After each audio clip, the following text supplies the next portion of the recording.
할렐루야. 정말 예배와 또 찬양과 또 우리 말씀과 목양에 정말 진심이신 우리 또 조종환 목사님, 또 목사님과 함께 평촌 드림교회에서 꿈 넘어 꿈을 꾸고 계시는 우리 사랑하는 성도님들을 주님의 이름으로 사랑하고 축복합니다. 또 제가 조종환 목사님을 너무 사랑하거든요. 또 아마 목사님은 동일하게 얘기하실 거라고 믿고 저희 친합니다. 네. 그러다 보니 오늘 오는 가운데 정말 많은 기도를 해야겠다, 또 얼마나 또 많은 기도로 교회가 세워져 가는지 알기 때문에 기도하는 가운데 하나님께서 성경 두 구절을 먼저 주셨고, 이 말씀을 어떻게 하면 여러분들의 마음에 좀 꿈이 될 수 있을까, 먼저 그 이야기를 좀 나누고 말씀을 나누려고 합니다. 기도하는 가운데 이 이미지를 먼저 떠오르게 하셨어요. 우리 화면에 한번 좀 보여주실까요? 컵을 보시면 어떤 느낌이 드십니까? 어떤 컵은 거의 가득 차 있고, 어떤 컵은 아직 비어 있기도 하고. 근데 아마 세상은 이렇게 말할지도 모릅니다. 아이고, 얼마나 많이 비어 있나, 그리고 가득 차 있지 않네. 즉 세상은 좀 결핍을 좀 이야기한다거나 또 결핍을 지적하지만, 하나님의 관점으로 저 컵들을 보면 하나님의 마음은 딱 하나밖에 없습니다. 그것은 무엇이냐면, 와, 내가 할 일이 너무 많다. 왜 그럴까요? 하나님이 원하시는 것은 가득 채우기를 원하시는 것이기 때문인 줄로 믿습니다. 그 마음으로 제가 오늘 기도하는 가운데, 하나님, 우리 많은 성도님들이 계시지만 어떤 분은 충만한 분도 계시고, 어떤 분은 지금 지쳐 계신 분도 계시고, 또 우리 또 주일학교 열심히 섬기시는 우리 선생님들 한 3년 교사해 보시니까 와, 정말 쉽지 않으시죠? 예, 쉽지 않습니다. 자꾸 이제 가요가 귓가에 들립니다. 여기까지가 끝인가 보. 예, 그럴 때도 솔직히 있습니다. 여러분 기억하십시오. 혹여나 여러분들이 지금 많이 소진되어 계신다면 우리 성령 하나님이 신나셨어요. 왜요? 하실 일이 너무 많기 때문인 줄로 믿습니다. 오늘 여러분들 가득 채워주셔서 받은 은혜로 그 은혜를 흘려보내는 너무나 귀한 평촌 드림교회 되길 주님의 이름으로 축원합니다. 두 번째는 기도하는 가운데 일본 선교 갔다가 만났던 한 분입니다. 그 킨치크이 용법이라고 혹시 아십니까? 보통 그릇이 깨지면 버리기 나름이죠. 근데 그 그릇을 버리지 않고 옷이나 금가루로 이렇게 칠합니다. 그리고 그것을 이렇게 붙입니다. 그래서 이미지에 보신 것처럼 유진 온일이라는 신학자가 은유로 이렇게 말했어요. 인간은 부서진 채 태어나고 수선하며 살아간다. 신의 은총이 그 접착제다. 그런 오늘 이 자리에 은혜를 넘어 때로는 회복과 치유가 필요하신 분들, 하나님께서 여러분들에게 은혜로 덧칠하여 주셔서 상처를 봉합하시고, 또 여러분들의 마음 가운데 깊은 은혜를 주셔서 결국엔 우리가 이 킨츠키 장인이 말했던 그 한마디, 수리가 불가능한 상태는 없다. 심하게 산상조각난 그릇이어도 작업 시간이 좀 더 필요할 뿐 충분히 수리할 수 있다. 그리고 심하게 산상조각난 그릇일수록 수리 후 더 빛난 작품이 된다. 믿으십니까? 혹시 이 자리에 내 인생은 참 겹겹이 힘든 시간이다, 기대하십시오. 하나님 여러분들 가운데 은혜로 덧칠하시고 붙여주셔서 여러분들의 그냥 존재 자체만 보기만 해도 하나님의 은혜가 선포되어지는 치유의 통로가 되게 하실 걸로 믿습니다. 우리 그 마음으로 우리 양옆에 계신 분에게 저를 따라 이렇게 한번 선포하실까요? 하나님이 채우십니다. 예, 한 번 더 고백하실까요? 하나님이 회복시키십니다. 여러분 믿으십니까? 아멘입니다. 아멘입니다. 아이고, 저는 저희 교회만 분위기가 좋은 줄 알았더니 아니었군요. 예, 항상 이렇게 착각에 빠지는 것 같습니다. 자, 오늘 말씀은 이제 시편 139편 말씀을 통해 저희가 두 가지를 붙들고 기도하기를 원하는데, 먼저 저는 이제 한 학기가 끝나면 2학기를 준비하기 전에 멘토분들을 꼭 찾아뵙습니다. 그리고 어떻게 사역을 했는지 보고도 드리고 또 위로도 받고 싶고, 또 늘 이제 제 사랑하는 멘토이고 존경하신 멘토이신 이찬수 목사님을 뵙고 왔습니다. 그리고 목사님이 이제 저도 이제 담임 목사지만 이렇게 불러주실 때가 제일 좋아요. 종철아, 수식어 다 빼고. 왜냐하면 저는 이제 대학교 3학년 때부터 분당 우리 교회에서 목사님이 정말 오래 참아주셔서 19년간 사역하고 이제 분리개척을 했기 때문에 그냥 목사님이 종철아라고 부를 때가 제일 좋습니다. 그래서 가끔 목사님께 강요합니다. 종철이라고 불러달라고. 그 이번에 찾아뵙고 이제 한 학기를 이야기 나누는 가운데 목사님이 갑자기 툭 하고 질문을 던지시는 거예요. 신 목사, 힘들지? 그냥 그 한마디에 그냥 나도 모르게 그냥 눈물이 막 나려고 하더라고요. 눈물을 참고 이렇게 말씀드렸습니다. 목사님, 진짜 행복한데 진짜 힘들어요. 이렇게 말씀드렸어요. 그랬더니 씩 웃으시면서 목사님도 고개를 끄덕이시며 이렇게 말씀하시는 거예요. 나도 힘들다. 나도 힘들다. 그리고 그 다음에 하신 한마디가 저에게 영적인 유산이 됐습니다. 이렇게 말씀하셨습니다. 신목사, 힘들 때가 전성기야. 참 의미가 있지 않을까요? 그렇게 몸부림치시는 우리 목사님, 또 고뇌하시는 모습, 양냄새배 목자로 살아가시려면 얼마나 힘들어요. 힘든데 그 몸부림이 가장 강도 있게 나타날 때가 전성기니까 지금이 전성기라는 것을 믿고 열심히 달려갔으면 좋겠다, 이렇게 말씀을 해주시는 것입니다. 그리고 또 다른 한 분 시니어 우리 교회 성도님을 찾아뵀는데 늘 엘리사의 마음으로 엘리야를 찾아가 기도받고 싶은 심정. 여러분, 엘리사가 엘리야에게 찾아가 이렇게 얘기하죠. 당신의 영감에, 영적인 능력에 갑절을 내가 받기를 원한다. 이 말을 오해하시면 안 됩니다. 당신의 능력이 나에게 2배나 더 나타나길 원한다, 이 해석이 아니고요, 고대 근동의 이 문화적 배경입니다. 그 당시에는 장자가 유산을 2배를 받았습니다. 그러니 그 사명을 이어갈 다음 때 또 한 가지는 그 남기고 싶은 영적인 유산을 내가 받고 싶습니다 라는 의미이기 때문에 이 목사님을 찾아뵙는 것도, 어르신들을 찾아뵙는 것도 딱 한 가지입니다. 나에게 이런 영적 유산이 있었으면 좋겠고 나도 그런 유산을 남기고 싶다.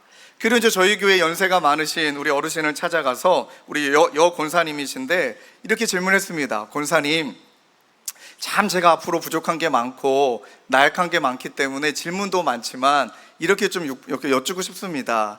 평생 살아오시며 수많은 시간을 다 지나오셨는데, 6.25도 뭐 해방도 많은 시간들을 지나오셨는데 권사님이 만난 하나님은 어떤 하나님이십니까? 그러면은 대답을 딱 하실 줄 알았는데 눈을 감고 계속 고개를 끄덕이시는 거예요. 지금 묵상하고 어떤 말을 해야 될지 생각하고 계시는구나. 그리고 1분도 아니고 한 2, 3분을 아무 얘기 안 하시다가 갑자기 이분이 대답을 찬양으로 하셨어요. 그 찬양을 제가, 우리 조정환 목사님 찬양을 너무 잘하지만 저는 못하지만 한번 들려드릴게요. 이 연세가 있으신 노모께서 부르시는데 이 찬양이에요. 나 주의 믿음 갖고 홀로 걸어도, 나 주의 믿음 갖고 노래 부르네. 폭풍 구름 몰아치고 하늘 덮어도 나 주의 믿음 갖고 실망치 않네. 이 찬양을 혼자 막 힘있게 부르시는데 그냥 눈물이 나요. 이 찬양 모르시는 분은 지금 뭐 이제 요즘 세대고요, 이 찬양 아시는 분은 이제 70, 80이신 거예요. 네. 옛날 복음 찬송가인데 그러면서 주는 내 선한 목자, 주는 내 친구 막 힘있게 찬양하는데, 생각해 보십시오. 일대의 신방에 그 노모께서 나는 이런 하나님 경험했다 하고 힘있게 찬양하시는데 그냥 눈물이 나요. 그분의 삶을 통과한 말씀이 막 느껴져요. 제가 막 우니까, 역시 어르신은 어르신이에요. 저를 안아주셨어요. 여러분, 저희 교회에서 저를 안을 수 있는 대상은 사랑하는 아내나 2 아들이나, 그리고 나이가 80 넘으신 권사님은 괜찮습니다.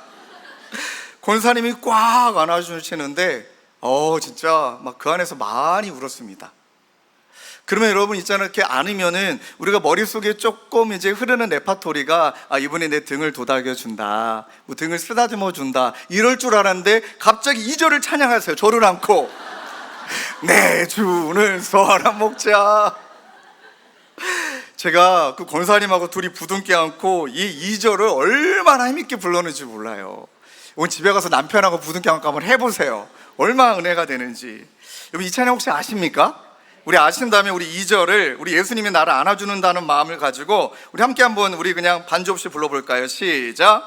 내 주는 선한 목자 나를 인도해 사망의 골짜기로, 사망의 골짜기로 다닐지라도 주님께서 나의 길을 인도하시니 나 주를 따라가리. 언제까지나 주는 내 목자, 주는 내 목자, 선하신 목자. 어딜 가든지 함께 하시네, 함께 하시네. 주님께서 나의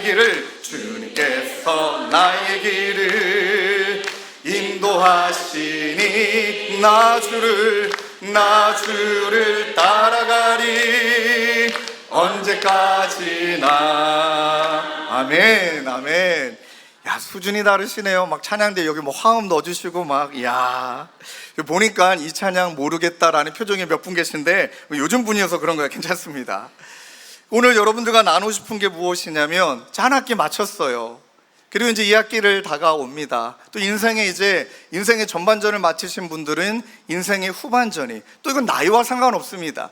지금 70을 사신 분이라면 앞으로 남은 시간은 우리가 어떻게 살아갈 것이고, 어떤 믿음의 유산을 나는 누리고 살 것이고, 또 한 가지, 저는 또 주일학교 진심이거든요. 다음 세대들에게, 우리 평촌 드림교회 아이들에게, 우리 가정의 자녀들에게 어떤 영적 유산을 남겨야 되는가. 이 본문이 오늘 본문 말씀에 고스란히 담겨 있습니다. 여러분, 오늘 본문에 본문을 작성한 시인이 다윗인 건 여러분 다 아실 겁니다. 근데 이 다윗의 시편의 표제가 이렇게 되어 있어요. 다윗의 시, 인도자를 따라 부르는 노래. 그러니 우리 지휘하시는 분이나 찬양 인도자에 따라 함께 선창 후창하듯 함께 고백하는 고백이에요. 그러니 이것은 어떤 의미에서는 공동체적 유산을 남기기 위해 부르는 찬양인 것입니다. 그러니 다윗이 본인의 인생을 다 살아내고 이제 우리가 누릴 유산은 이러한 모습이고 자녀들에게 남겨야 될 유산은 이것이다 라는 그 고백이 오늘 시편에 담겨 있는 것이죠. 아마 이 자리에 신학생들이나 또 우리 교수님들은 아시겠지만, 여러분, 이 시편이 굉장히 유명한 시편입니다. 왜냐하면 신학적이고 굉장히 조직신학적으로 너무 중요한 의미를 많이 담고 있기 때문이에요. 예를 들면 하나님의 전지전능하심, 그분의 편재, 무소부재하심, 이 모든 내용이 다 담겨 있기 때문에 신학적으로, 조직신학적으로 오늘 본문을 풀어만 내어도 아마 책 몇 권이 나올 거예요. 그런데 오늘은 우리가 그것은 그렇게 접근하는 게 아니라, 다윗이 이 믿음의 유산을 나도 누렸고 자녀들에게 믿음의 유산을 남기고 싶은 찬양의 언어로 오늘 시를 한번 이해하기를 원해요. 먼저 다윗이 남긴 영적 유산은 제가 이렇게 두 가지로 한번 정리해 보았는데요. 인생의 여정 속 동행하신 하나님이 나의 아버지 되심을 고백하는 찬양이다. 이것을 믿음의 유산으로 남기고 싶었고요. 또 한 가지는 하나님 앞에서 몸부림친 지난 삶을 돌아보며 남은 생애를 의탁하는 결단의 찬양이다. 다윗이 수많은 인생의 여정 가운데 그가 부르고 그가 의지했던 하나님 상은 전지전능하심, 편재하심도 있지만 아버지예요. 아버지, 하나님 아버지. 조금 이따가 설명을 좀 더 나눌게요. 그리고 두 번째는요, 자신이 여전히 몸부림쳤지만 그 몸부림치는 단면으로 고백을 하지만 세상에 안 박히는 거예요. 여전히 악해요. 예수 믿는 분들에게 세상이 동이라도 해줍니까? 그렇지 않습니다. 그러니 이 공중의 권세 잡은 사탄이 지배하고 있는 세상 가운데 내가 몸부림치며 삶의 단면으로 고백하지만 내 남은 인생 내 힘으로 안다기 때문에 의탁할 수밖에 없다라는 고백이 오늘 본문에 담겨 있는 것입니다. 지금까지 말씀드렸던 것을 아마 다윗의 고백으로 정리한다면 딱 이 두 문장이지 않을까 싶어요. 살아보니, 지나보니 하나님 앞에 내가 고백할 수 있는 것은 두 가지다. 첫 번째는 하나님은 우리를 사랑하시되 먼저는 피할 수 없는 임재로 우리와 동행하신다. 하나님 앞에 어떤 이도 피할 수 없다. 그리고 우리에게 또 말씀하십니다. 하나님의 사랑에는 어느 누구도 피할 수 없다. 그래서 제가 오늘 말씀의 제목을 피할 수 없는 임재, 피할 수 없는 사랑이라 표현했습니다. 자, 그 단면을 한번 찾아볼까요? 시편 139편 7절입니다. 자, 우리 화면에 띄워주시고 큰 목소리로 함께 읽겠습니다. 시작.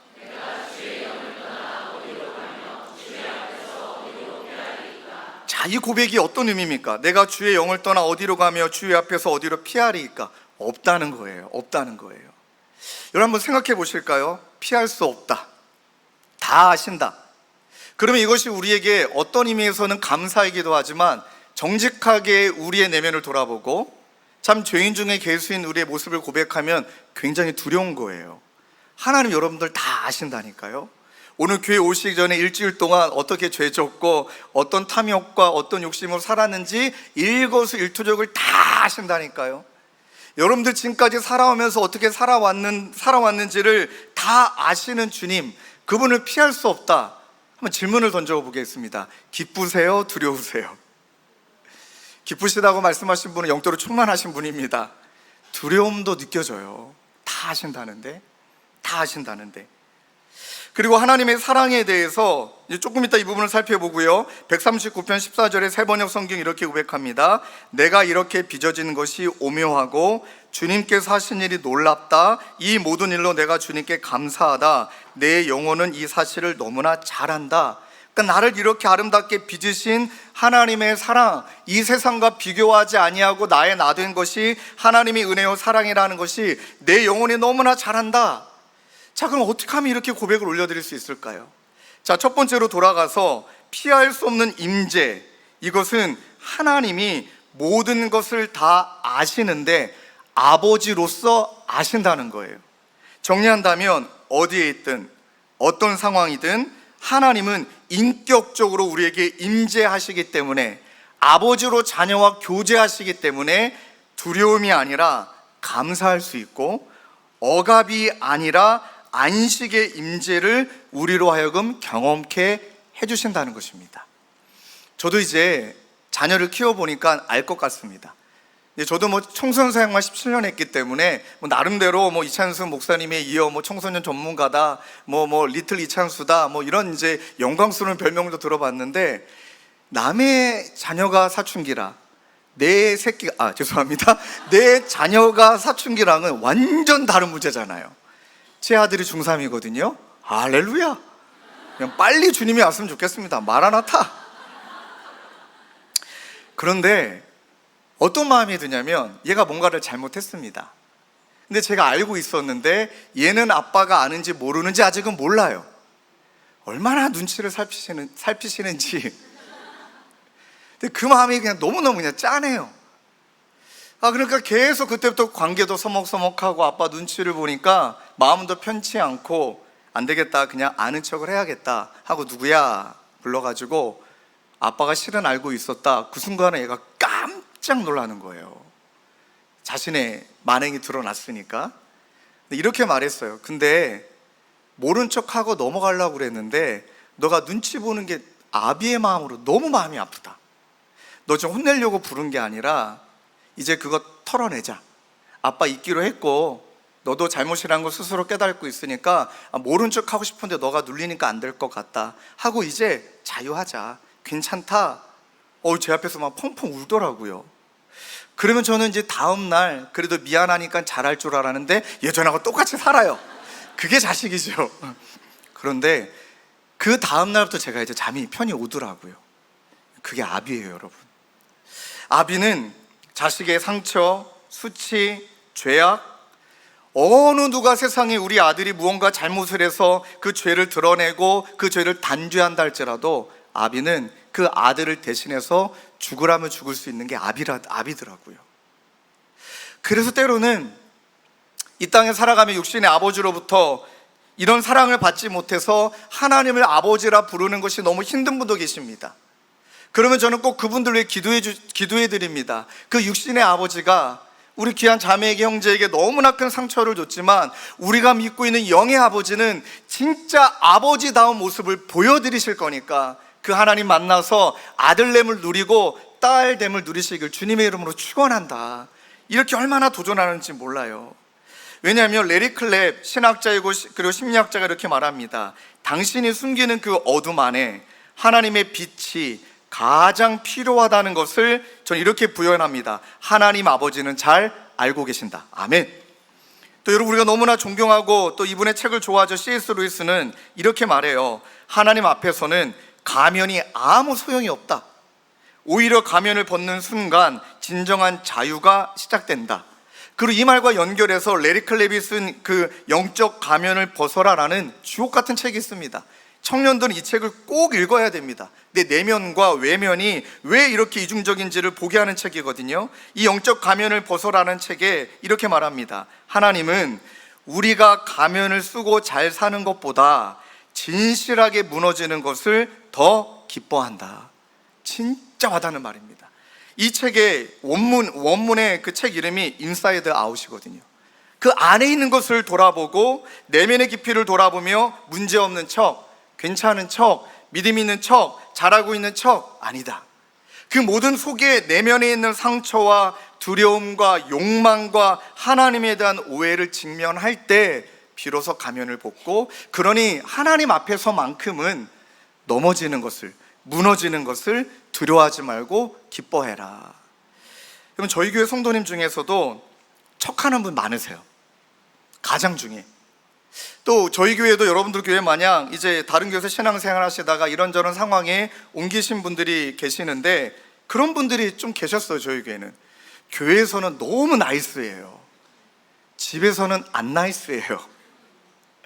근데 여러분, 우리 청소년 아이들이, 제가 이제 만만하잖아요. 키도 작고 또 청소년 사역자 출신이었다 그러니까 애들이요, 그 중고등부 목사님한테도 얘기하지만 저에게 아빠에 대한 비하인드 스토리와 아빠의 모든 만행을 저에게 다 고자질을 해주세요. 할렐루야.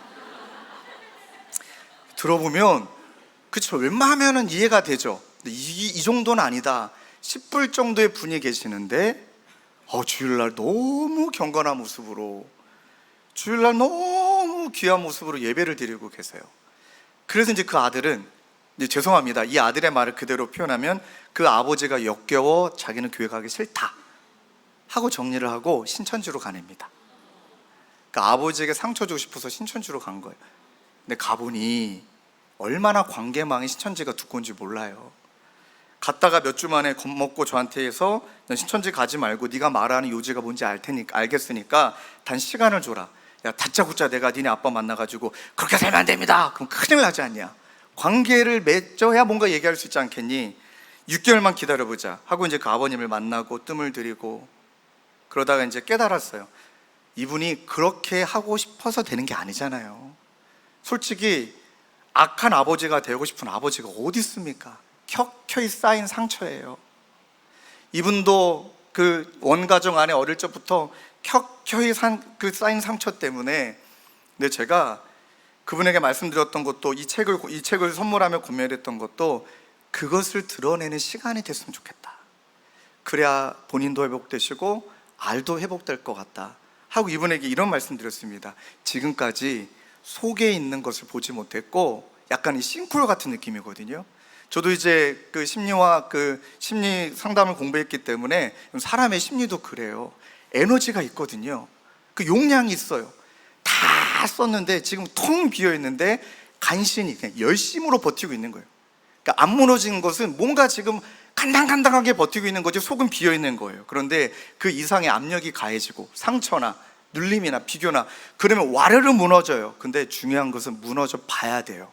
그래야 속에 있는 게 보여요.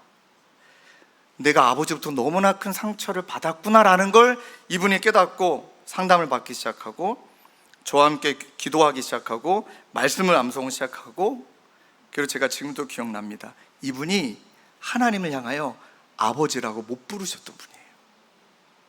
근데 저희 교회는 그 파주에 있는 기도원하고 가까워서 이분을 모시고 기도원 가서 이제 그 육신의 아버지 말고 하나님 아버지께 로마서 말씀에 나와 있는 것을 우리에게 아바, 아버지라 부를 수 있는 특권 주셨으니까 하나님을 향하여 창피하지 말고, 우리 아들이다, 우리 지금 가장이고 뭐 다 내려놓자, 아빠라고 부르짖자. 와, 얼마나 소리를 지르시며 막 그 속에 있는 게 터져 나오는 걸 지켜보는데 그냥 눈물이 절로 나더라고요.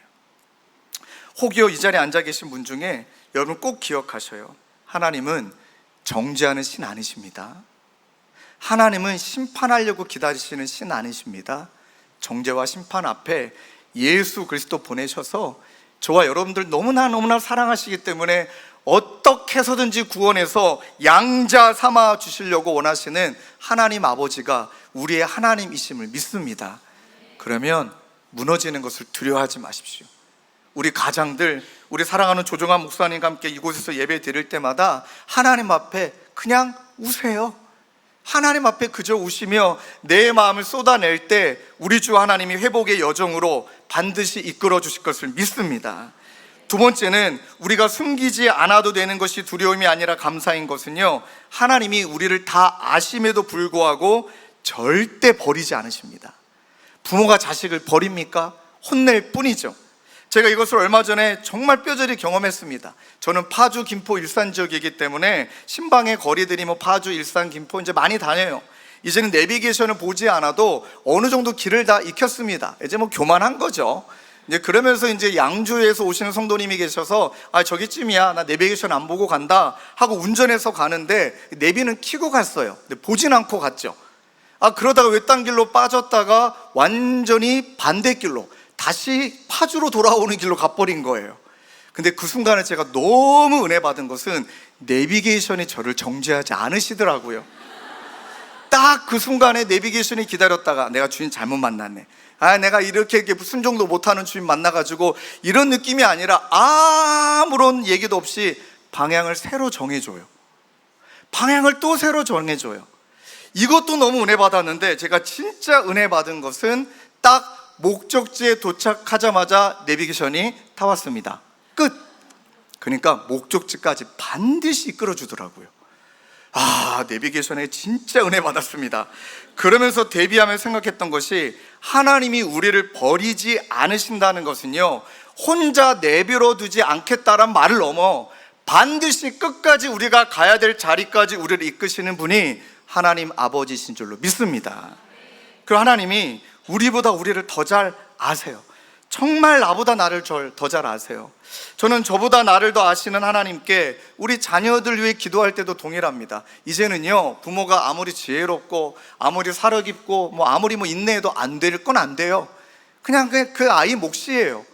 그러다 보면 아무리 노력해도 우리의 노력에 의해 아이가 열매 맺는 건 아니기 때문에 우리는 그때가 되면 이제 이런 말 하죠. 이제는 내려놨어.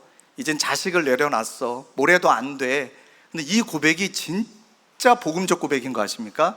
여러분, 내려놓는다는 것은 이젠 내 힘으로 안 된다라는 걸 깨닫기 때문에 소유권을 내려놓은 것뿐만 아니라 내려놓음은 진정한 맡김입니다. 이제 이 아이의 진정한 소유권을 가지신 하나님께 그 아이를 의탁하는 거예요.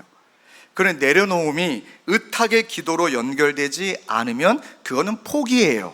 그거는 포기고, 내려놓음이 의탁의 기도로 연결이 되면 나보다 내 자녀와 우리 교회와 나를 더 잘 아시는 하나님이 하나님의 은혜로 지어져 가심을 믿습니다. 여러분, 그러할 때 이 다윗의 인생 가운데 그 하나님 아버지를 경험하며 얼마나 멋진 고백을 올려드리냐. 149편 5절부터 7절입니다. 이 말씀을 외우셨으면 좋겠거든요. 우리 함께 읽겠습니다. 시작. 주께서 나의 앞뒤를 둘러싸시고 내게 안수하셨나이다. 이 지식이 내게 너무 기이하니 내가 주의 영을 떠나 어디로 가며 주의 앞에서 어디로 피라이까. 아멘. 그러니까 이 본문이 마지못해 하는 이야기가 아니라 이제 격양된 거예요. 격양된 마음으로 주께서 나의 앞뒤를 둘러싸고 내게 안수하셨나이다. 이게 전쟁 용어입니다. 그러니까 끊임없이 공격하는 악의 구덩텅어리 한가운데, 세속의 물결 한가운데 있는데, 그런 나를 둘러싸시사, 그런 나를 하나님의 사랑으로 포위하여 주시사 그것으로부터 공격받지 못하게 하시고, 또 뭐라고 말씀하십니까? 안수하신다. 이건 치료하는 거거든요. 그 당시에는 기름이 치유의 은혜거든요.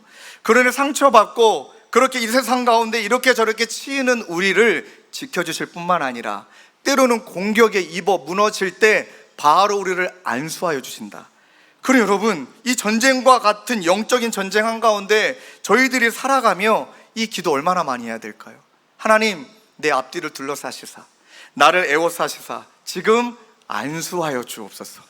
하나님 내 마음에 안수하여 주시고, 우리 가정에 안수하여 주시고, 평촌 드림교회 안수하여 주시고, 그러할 때 우리는 어떤 고백을 하게 됩니까? 이 지식이, 이 놀라운 역사가 너무나 기이하고 높기 때문에 내가 어찌 이것에 미치겠습니까? 내가 어찌 주님의 영을 떠나겠습니까? 그러면서 이렇게 고백하는 거죠. 난 이제 주님 없으면 안 돼. 이게 신앙인 줄로 믿습니다. 그리고요, 이 고백뿐만 아니라 두 번째, 하나님께서 피할 수 없는 임재로 그렇게 우리에게 유산으로 남겨주실 뿐만 아니라 하나가 더 있습니다. 피할 수 없는 사랑입니다.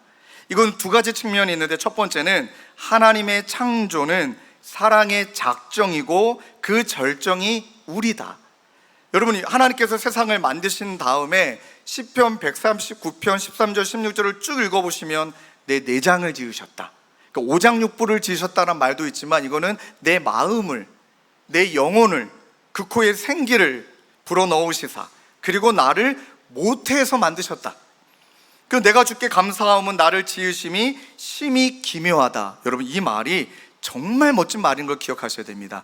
기묘하다라는 말은요, 인공적으로 만들어진 대상에게는 붙일 수 있는 언어가 아니고요, 만들어진 그 상태, 하나님이 만드신 그 상태를 바라보며 감탄할 때 내뱉는 말이 와, 기묘하다, 이 말이에요. 그러니 저도 청소년 사역할 때 서현역을 정말 많이 들락날락거렸거든요. 그럼 서현역 AK 프라자에 우리 친구들 기다리고 앉아 있으면은, 죄송한 이야기입니다, 자매들이 다 똑같이 생겼어요. 신기해요. 눈도 똑같이 생겼고요. 그러니까 이제 이렇게 중축공사와 보수공사와 이렇게 종합공사를 통하여 어쩜 세상에 말하는 미의 기준이 이렇게 똑같은지 가끔은 깜짝깜짝 놀래요. 그런데 죄송하지만 그러할 때는 아름답다, 예쁘다 이렇게 말할 수는 있지만 기묘하다 말 못해요. 죄송합니다. 이렇게 하면 누가 또 공격하실까 걱정이신데, 그러니 있는 모습 그대로 나를 지으셨다. 그 하나님이 나를 지으셨는데 은밀한 가운데서, 그 다음에 나의 모든 것들을 아시고 내 형질이 심지어 이루어지기 전에 또 내가 살아갈 날까지도 다 주님의 책에 기록되어 주셨다. 이것을 믿을 때 진짜 자녀됨의 특권을 누리게 되는 줄로 믿습니다. 그러면 이렇게 고백하게 되는 거예요. 나 왜 이럴까? 내 얼굴은 왜 이러지? 내 키는 왜 이러지? 내 외모는 왜 이러지? 내 상황은 왜 이러지? 이게 아니라 이렇게 고백이 바뀌는 거예요. 유일해. 나는 유일해. 나는 하나님의 만드신 사람이야. 그렇게 고백하면서 이제 하나님이 진짜 그런 사랑으로 나를 사랑하니까, 그래, 나도 이제 나를 좀 사랑해야겠다. 하나님이 진짜 나를 기대하시니까 이제 나도 나를 기대해야겠다. 그러면서 하나님이 만드신 작품으로 살아가게 되는 줄로 믿습니다. 여러분, 저희 교회에 35 청년이 있습니다.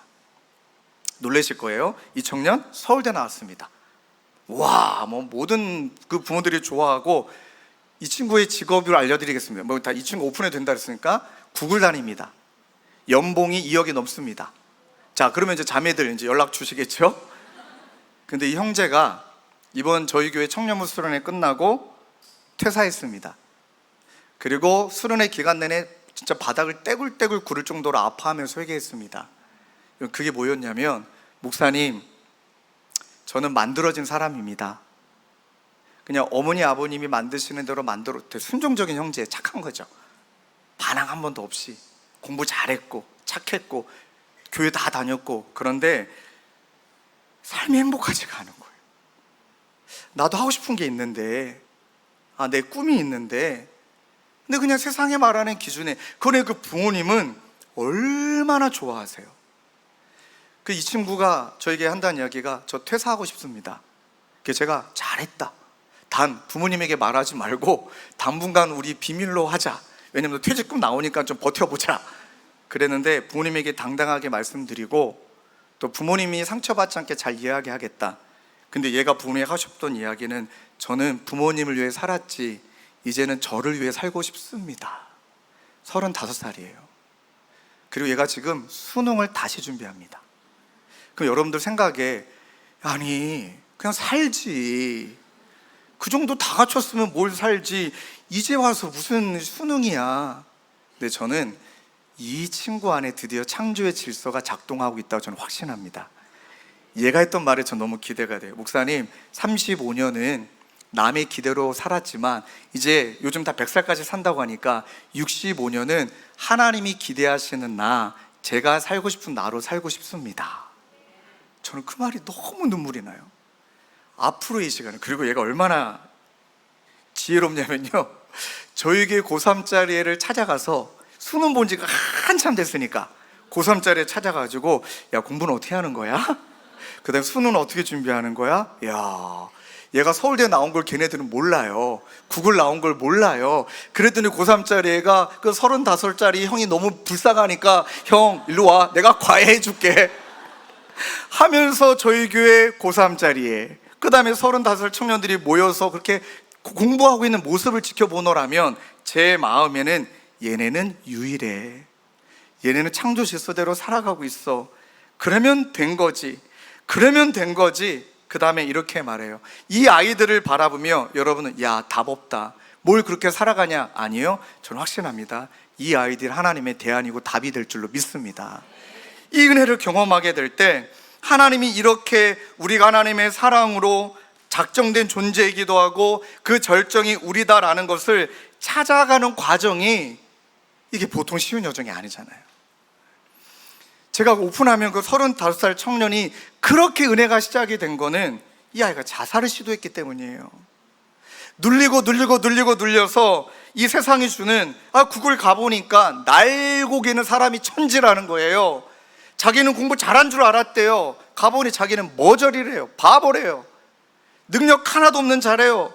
그러니까 세상이 가만히 있지 않잖아요. 악합니다. 상처받죠. 그러니 오늘 말하는 다윗이 뭐라고 얘기합니까? 시편 139편 21절 22절에 본인의 심정을 다 말해요.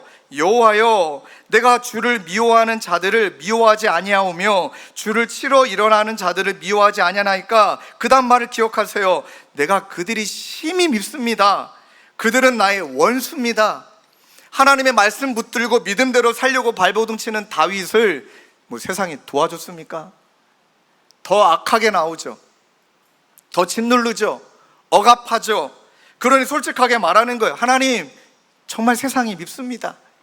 하나님, 이런 교육 구조가 밉고 이런 경쟁 구도가 싫고, 오늘날로 말하면 하나님, 정말 성공을 위해 살아가는 돈이면 다 되는 이 세상이 정말 밉습니다 라고 말하며 그 세상으로부터 엄청 상처를 받고 있는 거죠.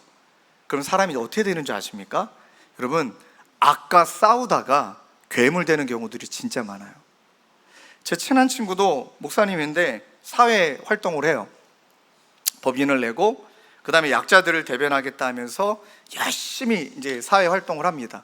그랬는데 얘가 그 사회 사업을 정리했습니다. 왜 그랬냐면 이 친구의 아들이 아빠에게, 목사인 아빠에게 이렇게 말했어요. 아빠는 투쟁가이지 목사는 아닌 것 같아요. 무슨 말인지 이해가 되십니까? 아빠, 왜 이렇게 싸나우세요? 참 그 아들이 지혜로운 거예요. 그러니 여러분, 우리가 우리 마음을 지키지 못한다면 우리가 살아가는 세상은 아무리 창조 질서로 살아가려고 발버둥 친다 하더라도 악과 싸워야 돼요. 그런데 그 악과 싸우다가 내가 괴물이 되면 안 되는 걸 아니까 이 시편의 고백이 다윗이 이어서 세상이 밉다라고 말하며 이어서 23절에 이렇게 말해요. 하나님이여 나를 살피사, 하나님이여 나를 살피사 내 마음을 아시며, 나도 이해는이 눈에 눈은 그러고 싶은데 내 마음을 아시며 나를 시험하사 내 뜻을 아옵소서. 내게 무슨 악한 행위가 있나 보시고 나를 영원한 길로 인도하소서. 그러니 하나님이 피할 수 없는 사랑 가운데 거해야만, 내가 아무리 마음을 먹는다 그래도 자꾸 악하고 이 세상의 길로 갈 수밖에 없는 그런 나를 하나님의 사랑의 길로 전환시켜 주시고 버티고 또 버티고 이겨내고 그 사랑 가운데 거하여 영원한 길, 하나님이 기뻐하시는 그 좁은 길을 묵묵히 걸어내겠다, 그러한 다짐의 기도인 줄로 믿습니다. 말씀을 정리하면서 우리 귀한 성도님들, 정말 우리 평촌 드림교회는 많은 분들이 기대하고 있는 거 아시죠? 또 우리 조종환 목사님도 진심으로 저도 너무 기대가 되는 목사님입니다. 그런데 세상은 만만치가 않습니다. 정말 만만치가 않습니다. 그래서 저도 목회하고 있지만 세상이 교회를 욕하지만, 교회에 대해서 뭐라 이야기하지만 그 말을 거꾸로 뒤집어 보면 세상은 진짜 교회다운 교회를 원하는구나.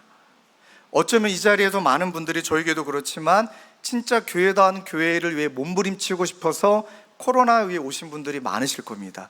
그러면 저와 여러분들에게는 하나님이 맡기신 사명이 있어요.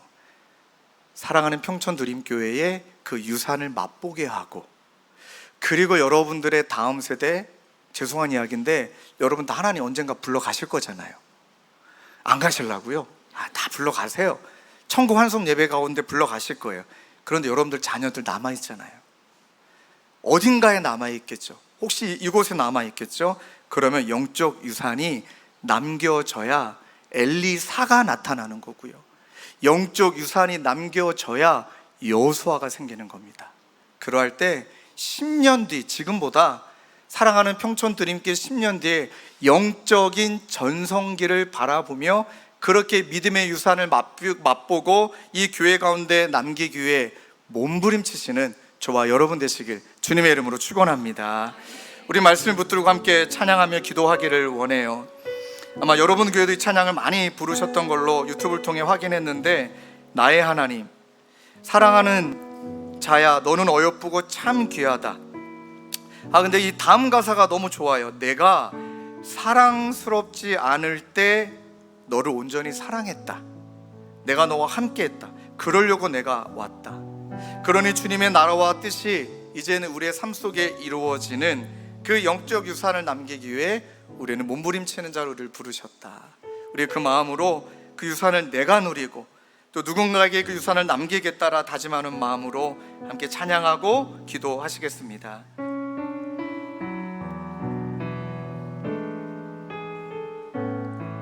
나의 사랑, 너는 어여쁘고 참 귀하다. 너는 어여쁘고 참 귀하다. 어느 보석보다 귀한, 내가 사랑스럽지 않을 때 너를 온전히 사랑하고 너와 함께하려 내가 왔노라. 내가 왔노라. 주의 사랑, 이 사랑은 결코 변치 않아. 모든 계절 돌보시네. 우리 눈물과 슬픔의 계절들을 다 돌보십니다. 푸른 마르고 꽃은 시드나 주의 말씀을 진실해. 아멘.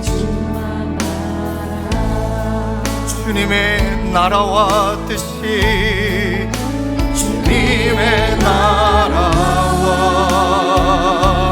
뜻이 나의 삶 속에 임하시며 주님 알 주만 보기를 우리는 소망합니다. 소망해 거룩히 살아갈 힘과 거룩히 살아갈 힘과 두려움 그 믿음 우리 모두에게 허락하여 주실 나의 하나님, 완전한 사랑 찬양해 이어서 찬양할까요?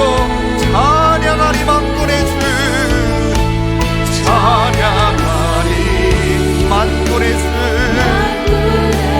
영원히 함께 하시네.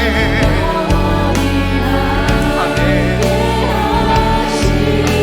존귀하신 사랑의 왕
말씀을 붙들고 함께 기도하기를 원합니다.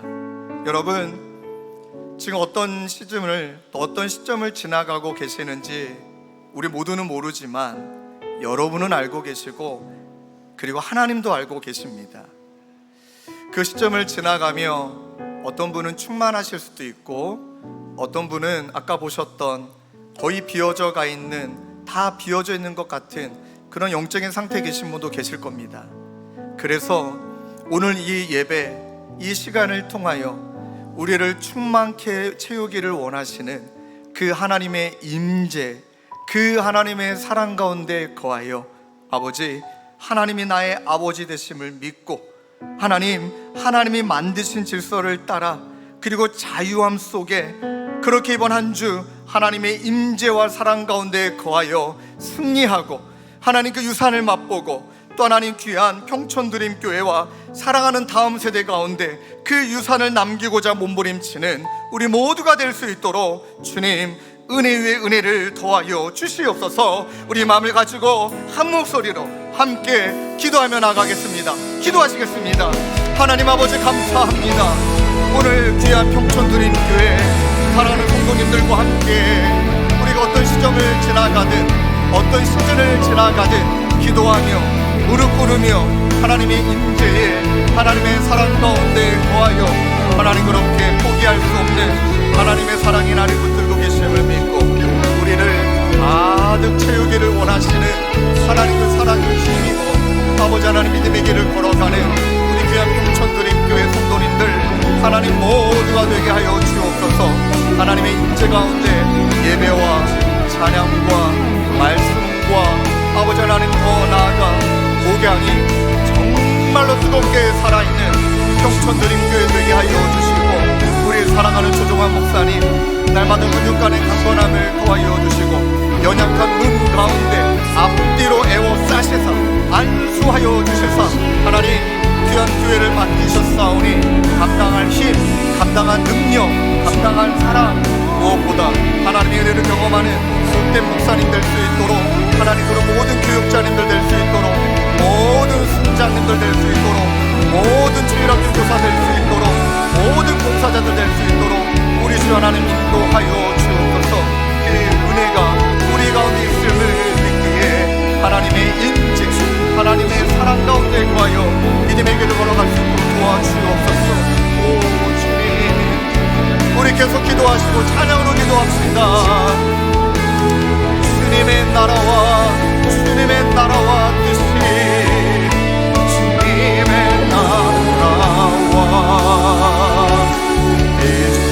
나의 삶 속에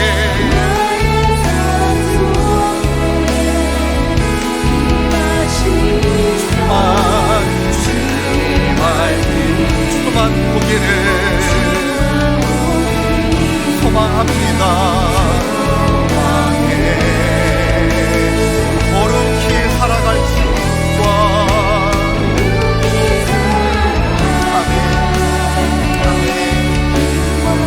두려움없는 믿음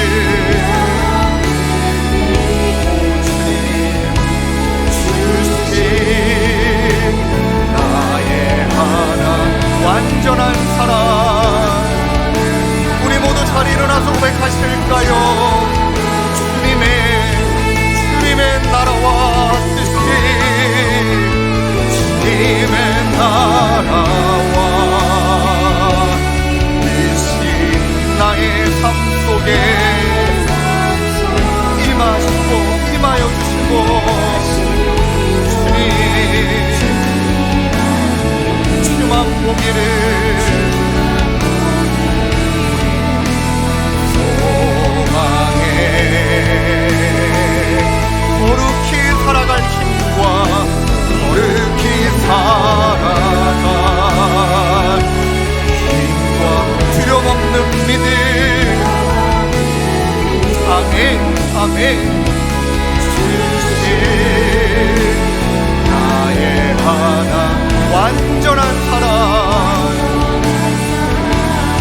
평촌드림교회 주인이 바로 우리 하나님 아버지심을 믿습니다.